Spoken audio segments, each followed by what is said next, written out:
Hello, everyone. Welcome to the Brokerhood.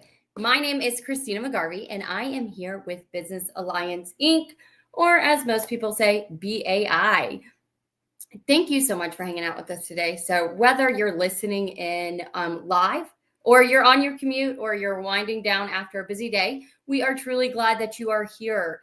Now, the Brokerhood podcast is all about connection. It's about learning from each other, sharing stories, and hearing firsthand what life as a broker is really like. And today's guest is someone who has a story worth listening to. So, today we have Ron Dipietro with us. He has been in this business for more than 10 years and has built a career, a lifestyle, and a business that is still thriving to this day.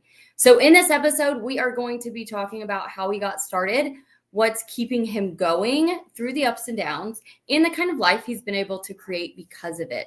Plus, he's going to be sharing some of that wisdom from his decade there in the trenches, things that'll hit home, whether you're brand new to the industry or you're looking to get into it. So with that, thank you again for being here, and let's get into it. Ron, welcome to the Brokerhood.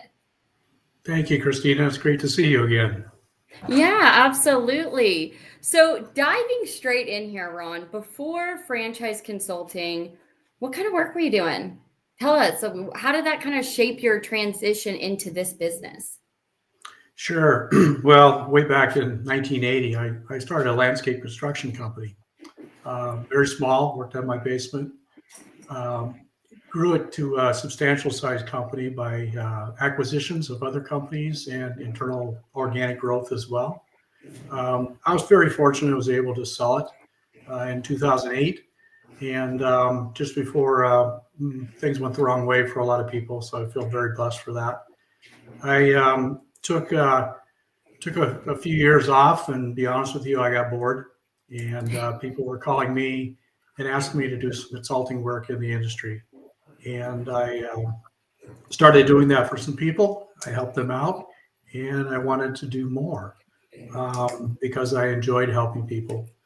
People shared their wisdom with me as I was growing over the almost 30 years of being in the landscape industry. And I felt it was time to pay it forward and help others. And So have believe it or you not, always felt that entrepreneurial, have you always felt that like entrepreneurial pull, like to be your own boss, to have those companies and to help others? yes, I found out that that was me, and I didn't know it until I tried some partnerships that didn't work. But I found out that when I was the one in charge, and not that I have to be in charge in a bad way, but I've always been an entrepreneur, and it's great to be able to help other people as well. Absolutely. So you were consulting for other people and giving back in that way. How did you run into franchise consulting and franchise brokerage with BNI? Yeah, no, that's a great question. And I was out looking around. Actually, to be honest, I was looking for another business to buy, and I almost bought it, but it was a blessing. I didn't.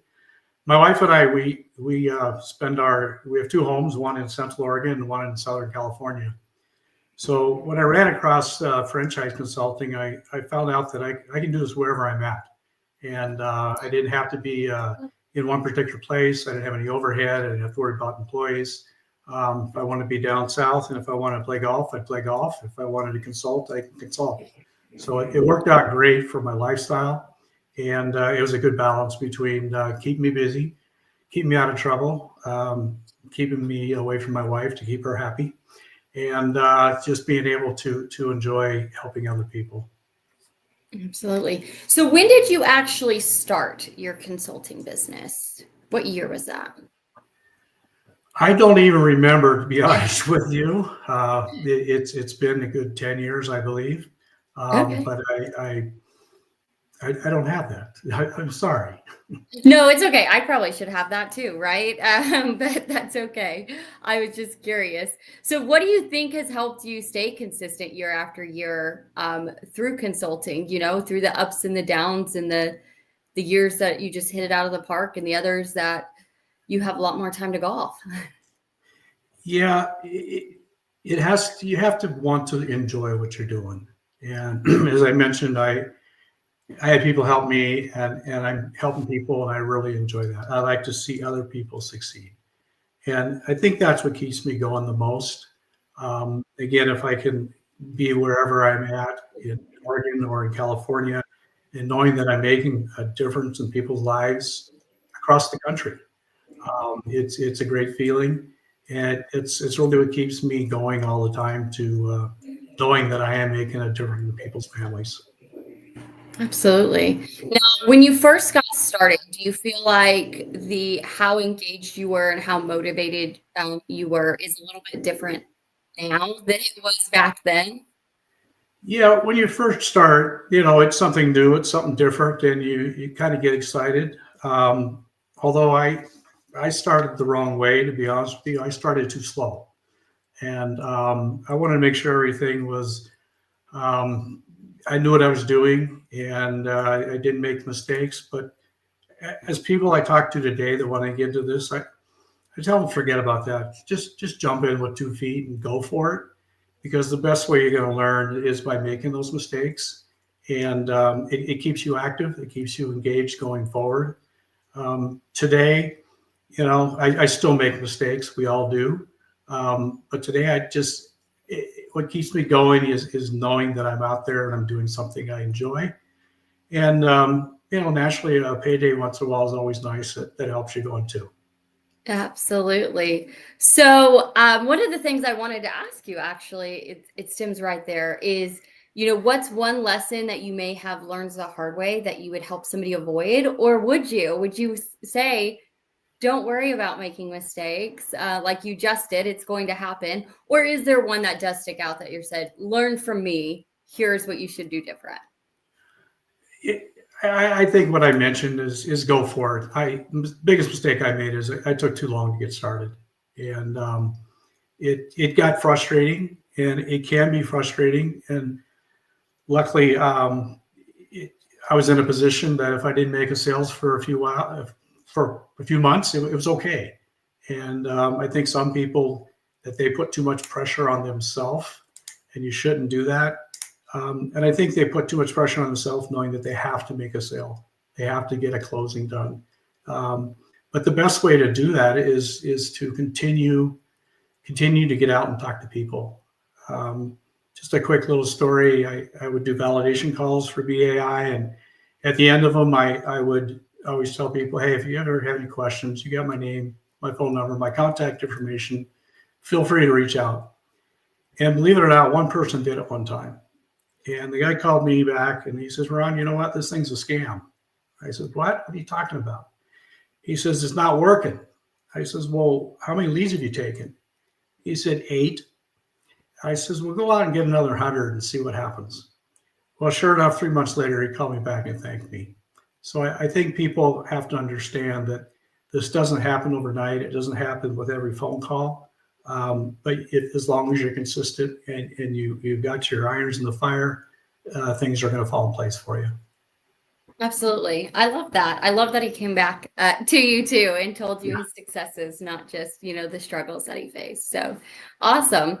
Has there been a surprising skill or strength that you've leaned on in consulting that you didn't expect to be as valuable as it may be? Yeah, the biggest one that I learned that I had to do more of was just listen to the people and try to figure out what they're actually trying to say. Because a lot of people really don't know what they want to say and what they're looking for. But if you listen to them hard, and then go back and ask them questions about what you believe you heard, it identifies what they're really looking for. And that saves a whole lot of time. Because if not, you're showing people stuff that they're really not interested in. They may have checked a box or said they were, but they really aren't. So I think listening is probably the biggest tool that I use when I'm helping people and talking to them. Absolutely. I think that's terrific. And as another BAI consultant, Deb Tandy, she always says, listen so you can find out what they're not saying, right? They may be saying I just don't get enough time at home. But what they're saying is they want a flexible schedule, right? So really listening and using those skills is super important in this business. Now, looking back, have you always felt like you were a good listener, or was there a turning point within your business that you were just like, this is clicking now? This is now that I am listening, or now that I am doing something, it's just clicked and it's really started to move forward? I guess I learned that trait from watching other people that I was involved with. And there was a gentleman I was in a business group, and there's a gentleman that was always the last one to speak. And he would listen to everybody around the table, and then he would say and kind of recap everything. And we were always amazed. So I learned that from him, and I try to do the same.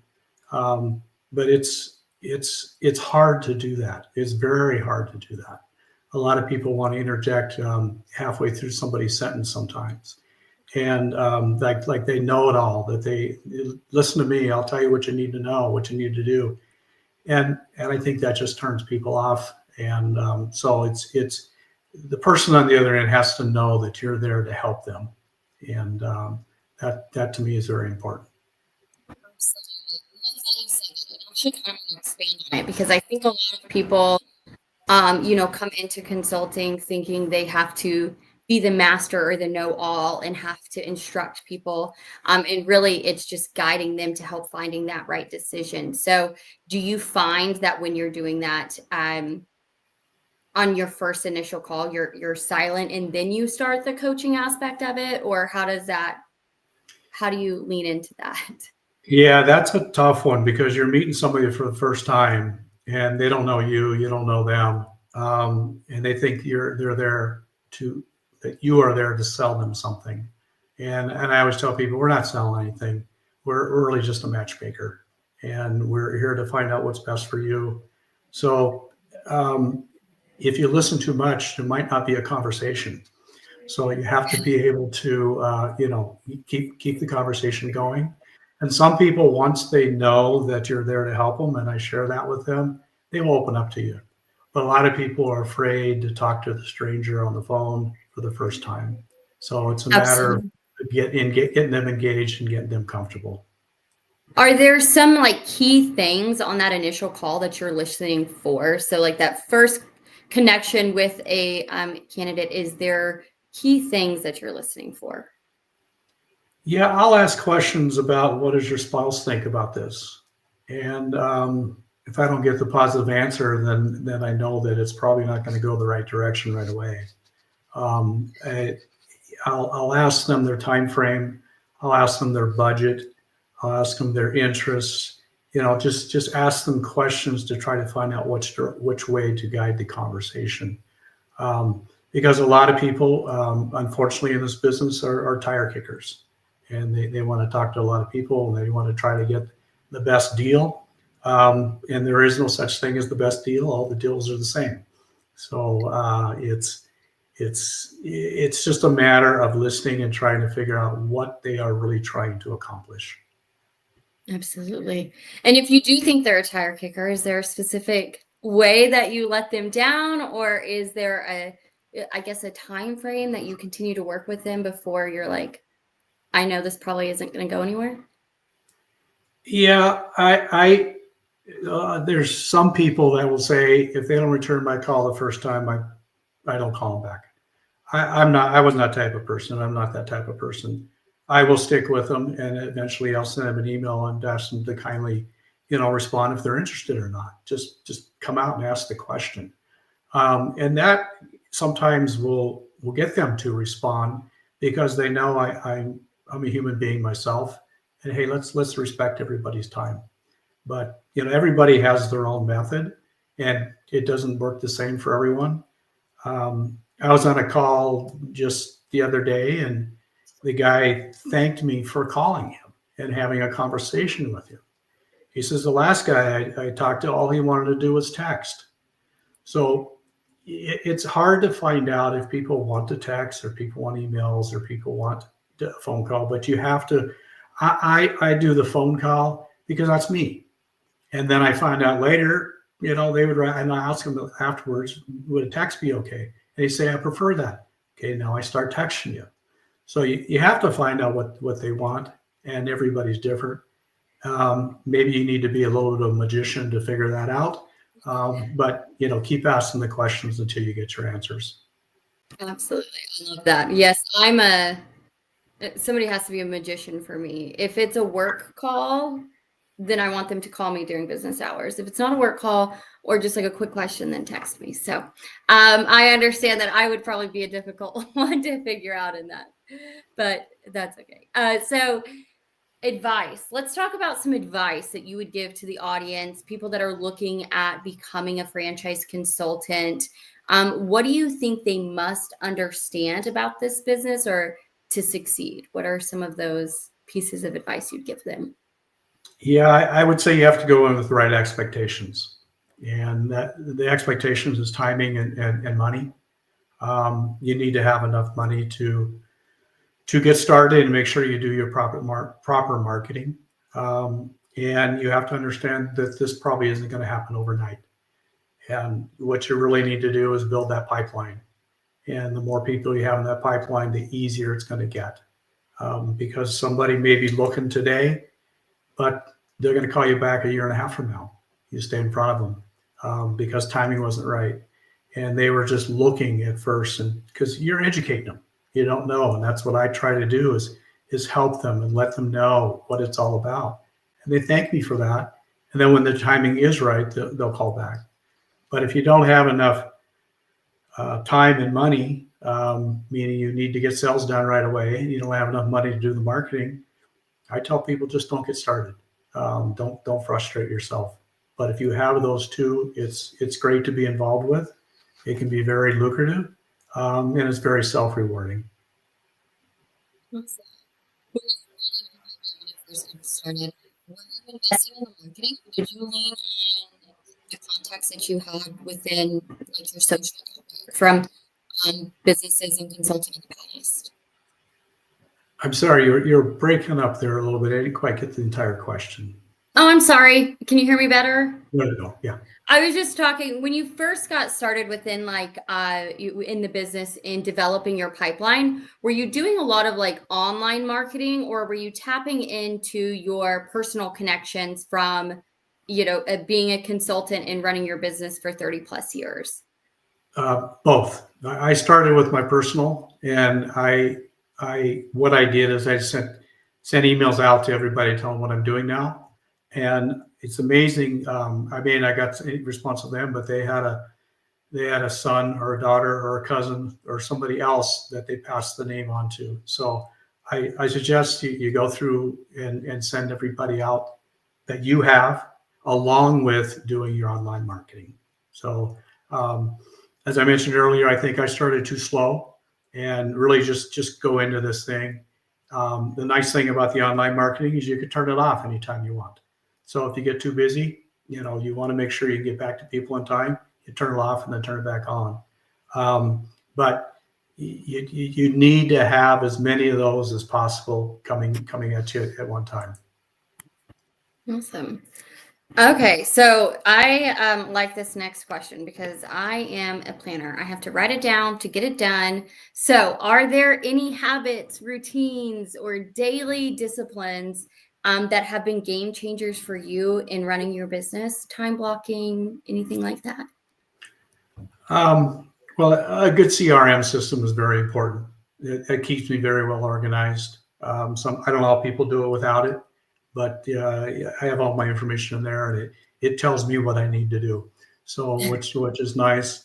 But I also I myself personally, I have to get away from the business once in a while. So what does that mean? You go play golf.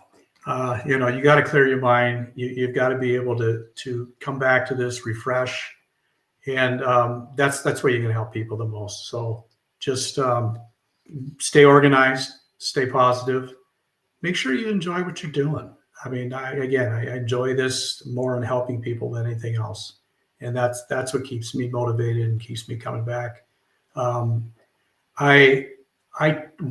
there's people that I have to take care of, I take care of them.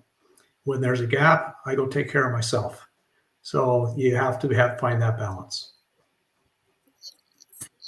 Balance, especially on those days that it can be discouraging. You call so many people and nobody answers the phone, right? But that's part of the game, and it's part of being a franchise consultant. So, what about that? So, what's one piece of, I guess, encouragement? One more piece of encouragement you would give to consultants in their first year and maybe feeling a little discouraged? Maybe they are trying to work it as a 9 to 5.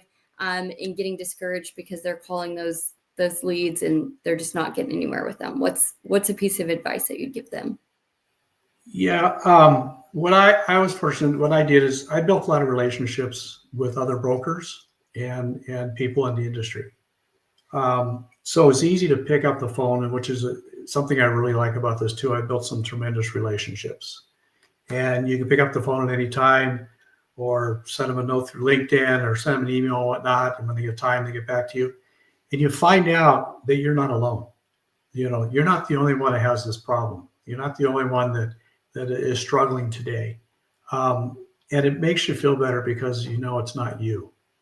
It is just part of this industry, is part of this business.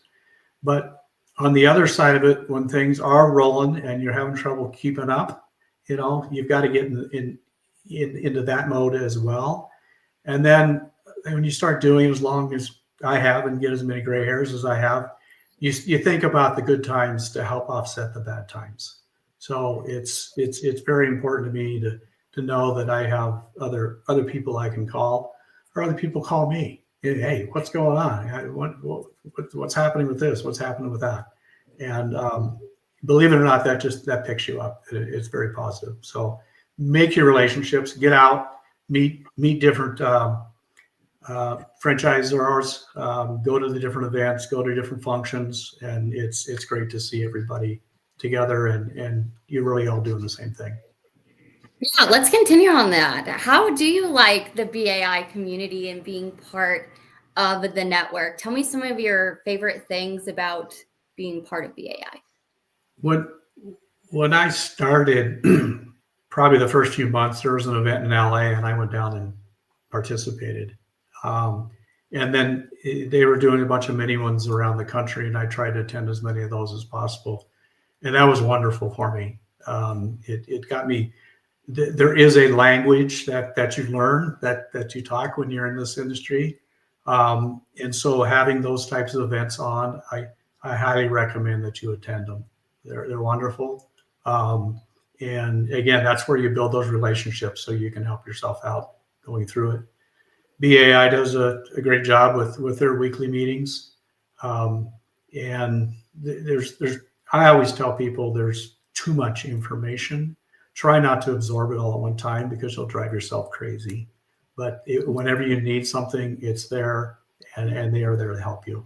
So that's kind of my take with, if you're going to get out of this, what you put into it.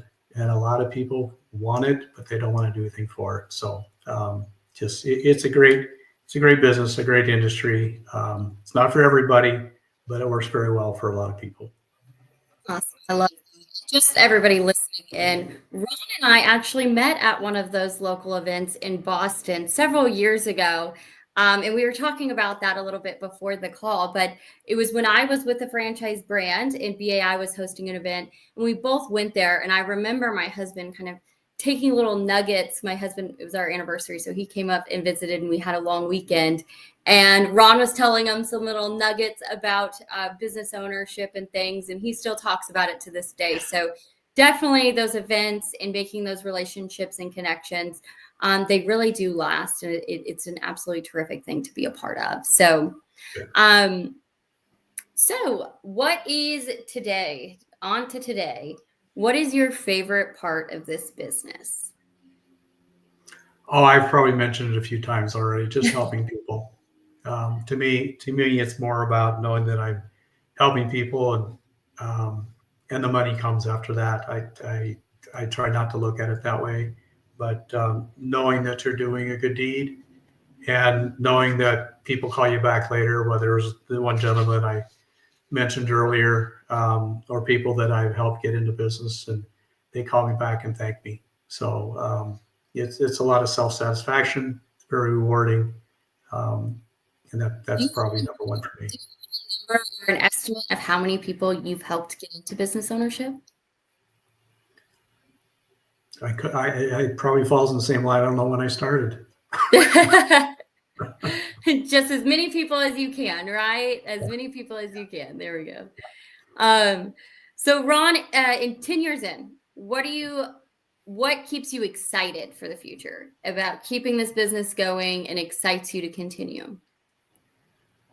The relationships that I've built, a lot of them with the franchisors, and because there's always different brands coming out, and being an old timer, if that's what you want to call me at this, I get comfortable in my way too, and I like to work with certain people, and a lot of people will find that you'll have your favorites. You'll have your favorites where you know that you can send a text to them while you're on the phone with a candidate, and they'll respond to you and get you an answer, and that makes it very rewarding. So it's just as long as I'm having fun, I'm going to keep doing this, and I am enjoying what I'm doing. But everybody that asks me, or really everybody that asks my husband, he feels like he needs to have a PowerPoint. How do you explain to people what you do if it's someone in your social network, a friend? What do you tell them that you're doing? Yeah, I tell them I'm not a dating site, but I'm similar too. So I'm matching people up with businesses rather than matching people up with people. And that seems to click. They understand that. And then that gets into more conversation. Oh, you mean like McDonald's? Well, not exactly, because everybody thinks of McDonald's when you say franchises. And a lot of people have no idea how many different franchise opportunities are out there. And that's really what stirs up the conversation, and it just goes from there. Absolutely. I love that. I like to ask that question because everybody always asks my husband. He's like, I don't really know. But that was a great way to put it. And that is going to wrap us up for today's episode of the Brokerhood. Ron, thank you so much for joining us and sharing your story. It's truly inspiring to hear how someone has not only built a business in this career in this industry, but really built a life that you love through franchising and helping others, because that's truly what it is all about. So thank you. And for those of you watching, if today's conversation sparked your interest and you'd like to learn more about becoming a franchise consultant, there should be a link in the comments, I believe. So just click on that. It's a great way to explore whether this could be the right path for you. So thank you for hanging out with us today, and we will see you all on the next episode of the Brokerhood. Because at the end of the day, Business Alliance, it's not about us. You know, this has nothing to do with Brandon Clifford, the CEO, or Gina Johnson, our president. What we really are is we're just a platform. We're here to allow brokers, brands, and suppliers to connect with one another, to elevate their business, to really encourage people to bet on themselves and become a business owner through the business model of franchising.